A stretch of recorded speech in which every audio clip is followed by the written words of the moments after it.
Sanbonani, welcome to my channel. Do make sure that you are subscribed and also do like the video. So on this video today, I want to talk about Isizwe Sika Dlamuka. This was episode 3 that we got this past weekend.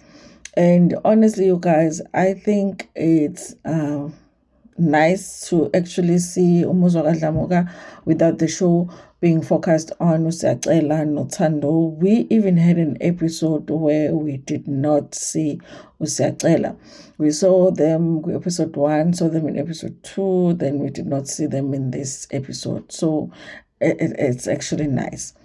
Now, you guys, Isizwe Sika Dlamuka, obviously it's a spin-off from Isencane Lengane. Now, instead of the show being focused on Thando and Siyacela Dlamuka, it's focused on the extended family. Initially, when the show was introduced, I thought that it was going to be focused on the other wives, bakamSeliko. Futhi it might as well. The other wives, Baga Dlamuka, but it's actually focusing on the children. Okay, Baga Dlamuka, but it's all of the children. Okay, or maybe most, or whichever children that they could get hold of, because obviously Dlamuka has over 30 children. Girls and boys, everything. At this point, you guys, I kind of want to see Dlamuka's picture as like a young man.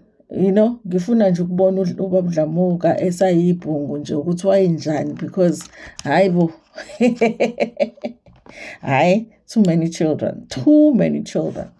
Now, you guys, I've said this before and I will say it again. This show is a perfect example of the disaster and the damage that Isthembu leaves behind when a man that wanted Isthembu, for whatever reason that he wanted Isthembu for, has now died.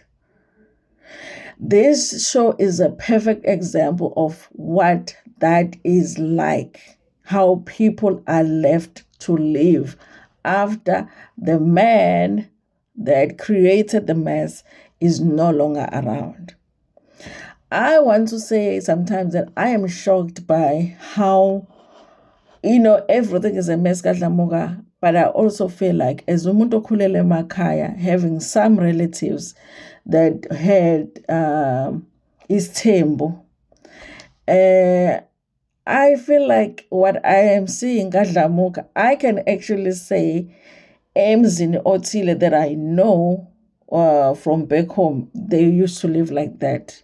This is how they lived after the man that decided that he was not satisfied with just having one wife. After that man was gone, this is how the family lived, because it always leaves a mess behind. It's even worse when there's no money, Now, you guys, this past episode, because the first episode and the second episode, it was a little bit focused on the girls, okay? And I was still trying to figure out, every time that they introduce them, they are trying to make sure that we understand who the mother is when it comes to the children, Bazalo, by which wife Dlamuka, but you always find yourself confused because all of the kids, most of them are looking alike anyway, okay?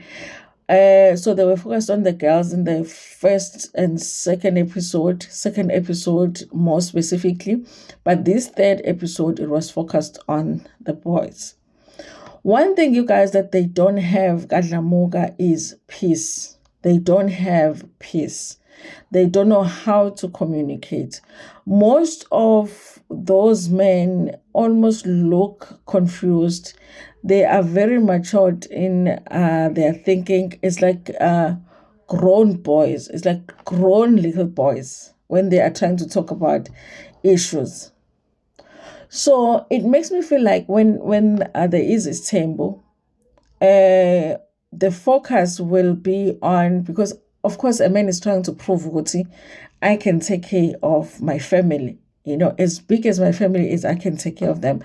So I think that the focus becomes kudliwe ekhaya, like food and shelter. Ngakhile everyone uthokomele unendlu, and 2 kuyadliwa na. Everything else, like, you basically are on your own, because all of them, I just feel like they are like grown toddlers, all of the men. Okay, now people that are actively participating, the sons, there is Udez, okay, who is supposed to be the firstborn, like he was the firstborn, Dlamoka, okay. But the thing is with Udez is that his mother was never married to Dlamoka, even though Dlamoka did acknowledge him as his son. Des is the one that, even though he has that mentality as a Makaya, but he is the one that is the most sane out of all of them. When I say sane, you guys, I'm not even exaggerating. Those people are just not mentally okay to be running any kind of household or leading any kind of family. So Des was born outside of marriage. His mother never married Udlamoka. It would be like Usne, for an example, Kamselegu. It would be like Umpilo Kamselegu, but Siena Umfana. So it's different, because I feel like he kind of feels like he should be the one that leads the family, but at the same time, it feels like he's an outsider, because his father never married his mom, and he didn't grow up Dlamoka. But everybody acknowledges him as Dlamoka's son. The siblings, everybody acknowledges him as Dlamoka's son, but they do say that he never grew up with them, and maybe that's why he looks like he's just a little bit more matured, you know. Then, you guys, we have Unqobani. Unqobani is between Nqobani and Nosibanga. Sometimes I'm not sure which one is older, but I think it's Nqobani. Nqobani is the son of Magunene. Okay, Umagunene is the wife that we have seen the most on at the show. She was the first wife, Dlamoka, and she is the one that has loved and almost like offered that thing of being a mom to Uthando, mom-in-law to Uthando, no Siyacela. And most of the sons that we have met on this show are her sons. So she's the first wife. It feels like she has the most number of kids and also has the most number of sons. Now, so there is Unqobani. Now, with Unqobani, I just feel like, anyway, most of them are dealing with issues with alcohol, because you just look at their face, you know this one drinks a lot, okay? So Unqobani, honestly, on this past episode, you guys, I felt like he's depressed. But I feel like since it's Semakaya, nobody can see it, you know? And at some point, he was just crying about the fact that he feels like his family, they don't love him. His brothers don't love him. And the only person that loved him was his father. So I feel like he's grieving. But at the same time, like, if he was living a different life, it would be a thing of like he needs counseling, you know? And but nobody akunakwana laphayana, and nobody is loving on each other kuhlezi kuliwa all the time. So I definitely felt like Unqobani is depressed, okay, because at some point he really was crying, and it's really sad too, okay. Kodwa ke futhi uyadelela ke futhi, we must not forget that. And then after Unqobani, there is Usimanga, which we haven't seen a lot of on this particular show. Usimanga, I remember, you guys, that I used to like him appearing on the show Isencane Lengane, because I felt like out of everybody, he was the most sober of all of the men Dlamoka. Like, he was sober most of the time. I'm not saying that he doesn't drink, because it looks like Dlamoka kuphuza wonke umuntu, especially the men, but Usimanga for me used to be the one that I felt was mostly sober. And I really would have loved for him to participate more on the show, but we are not seeing more of him.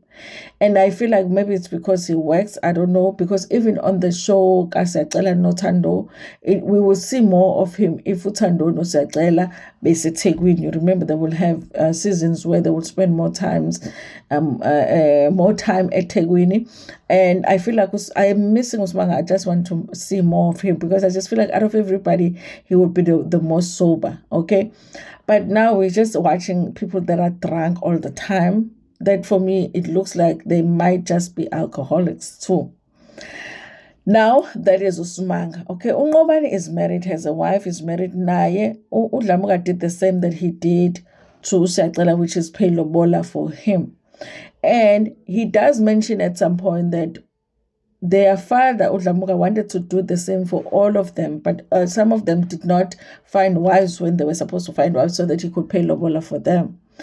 And I feel like that's part of the reason why they never grew, because umani umuntu okhula even esemdala uyalotshola ukuthi wathatha phela unkosikazi so that isizokulobolela. So I feel like that's part of the reasons, like those boys never grew up because of that. Not, well, many other reasons, but even that is an indication of why they never grew up. So Ungqobani has a wife. Udezi hasn't spoken about a wife, but I would think that he does have a wife. And Usmanga, we haven't seen much of him. And then there is Ubonga. Now, you guys, I don't remember us ever seeing Ubonga even on Isencane Lengane. I don't remember seeing Ubonga. Ubonga is also another one that is mostly sober. Okay, he talks about how he does not leave Olundi because uyasebenza, but besides the fact that uyasebenza, but there's also that thing because he doesn't like going home, because every time they go home they would be fighting, because they fight all the time.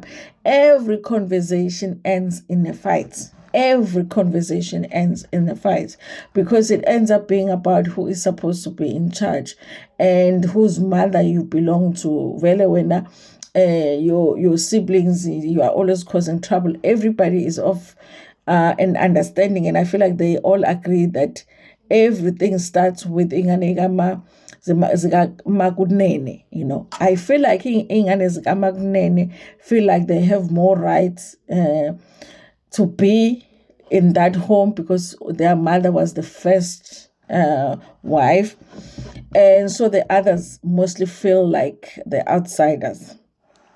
So Boga is another one that is sober, but I don't feel like we'll see more of him because he had come home this season as a Wednesday lad, because he had gone and seen Abantu Babona and that said he needs to do Iladi, so he came home just for that. And after Iladi, you guys, they were fighting. He was fighting with Ngqobani, and then Ngqobani was fighting with Umdu, and then Then Umdu is the one that we have seen on the show a lot, the one that was just like always drunk. Okay, he looks like he's the younger of most of them, but he's like drunk all the time. Like he's always drunk. Like Umdu wakes up drunk like that.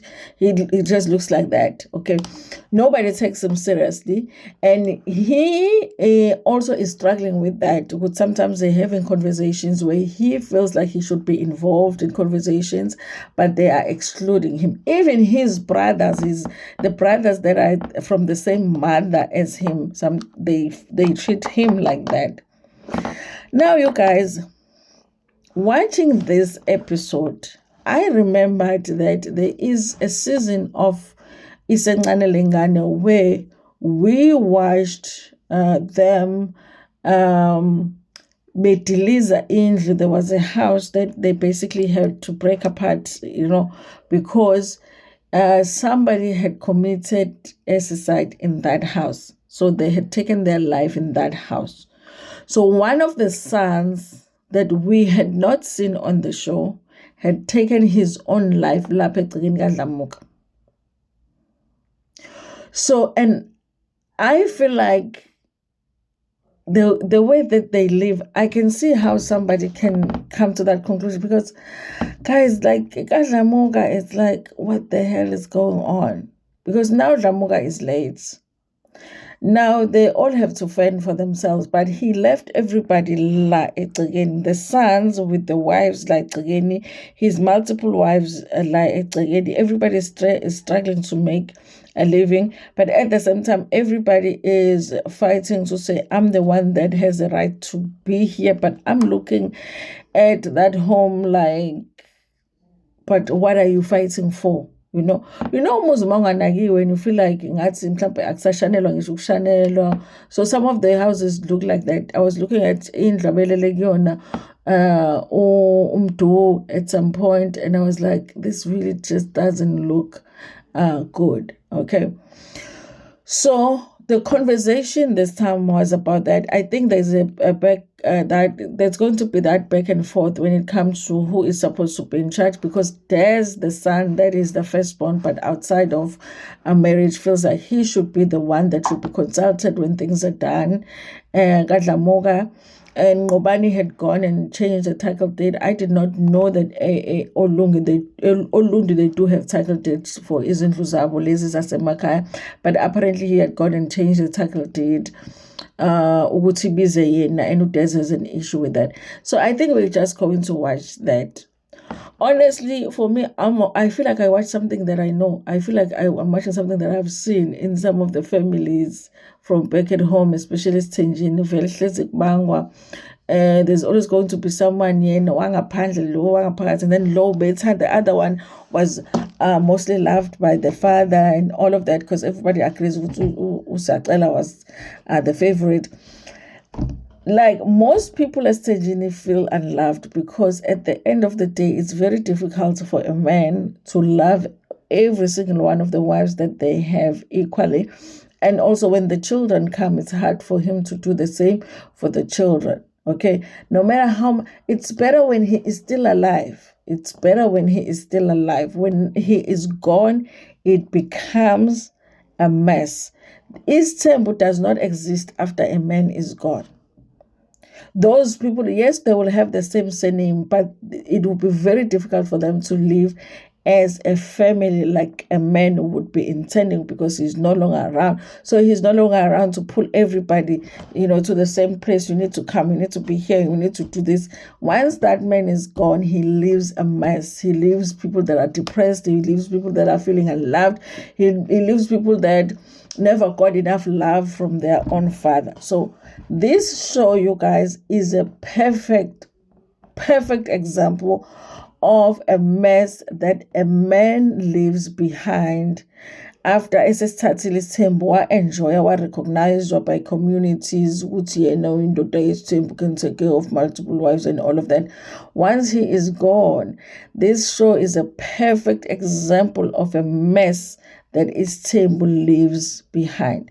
There is no one, Gadlamuga, that I can honestly say that in terms of mental health, they are okay. None of them. And I feel like the one that actually deleted himself, he might not be the last one to do that when you listen to them. Nobody sounds depressed. Do sounds depressed because he says that he's not loved and all of that. And you say sometimes you feel like, living this world. They are having a suicidal thoughts, all of them. But people will be like, it's our culture. Amandula. Long time ago, even whoever from the Bible. But what damage does Isthembu leave behind? Nobody is talking about that. Lamuga is no longer around. What a mess we are watching of the family now. There is that thing, just because someone is because everybody is your brother, everybody is your sister, but there's also your brother, like your mom's children. So there's that thing, even if your mom's child is wrong, because they are your mom's child, you're always going to defend them. Because when Des is the only sibling here from Gadlamoka, from his mom. So when he goes to his sister to talk about how Ngobani changed the title deed yasekhaya to ukuthi bize yena, the sisters defend Ngobani because they are Ngobani's biological sisters. Well, even him biological, but you know what I mean. Because they have the same mother, they defend Ngobani. So whether Ngobani did the right thing by changing the title deed or not, nobody cares. But because they are from the same mother as Ngobani, they are defending Ngobani. That's how stupid polygamy is. Okay. So for those who haven't watched the show, this video is to say this is what the show is about. So if you are interested to watch that, that is exactly what it is showing us. That polygamy leaves a mess. Polygamy should only be for men that will live forever and will be healthy forever and will have money forever to take care of everybody. Because the way that those men have not really matured, they need support. They are still crying about their father. They still want their father's support now when they are men married. I don't even know which women decided to marry those men, but they do have wives. Apparently, even Umtu had a wife and the wife ran away. And I'm like, good for her, because anyway, you guys, that's all I wanted to talk about on this show. I am definitely watching the show because I'm still enjoying watching it, but we are watching a mess, okay? But I'm not shocked by it because I have seen it. I have seen it in some families. Polygamy leaves a mess behind when a man is gone. Anyway, thank you so much for watching this video. Please like it before Pumegana, share it with your friends, with your family, and even with strangers in Tana Kakun.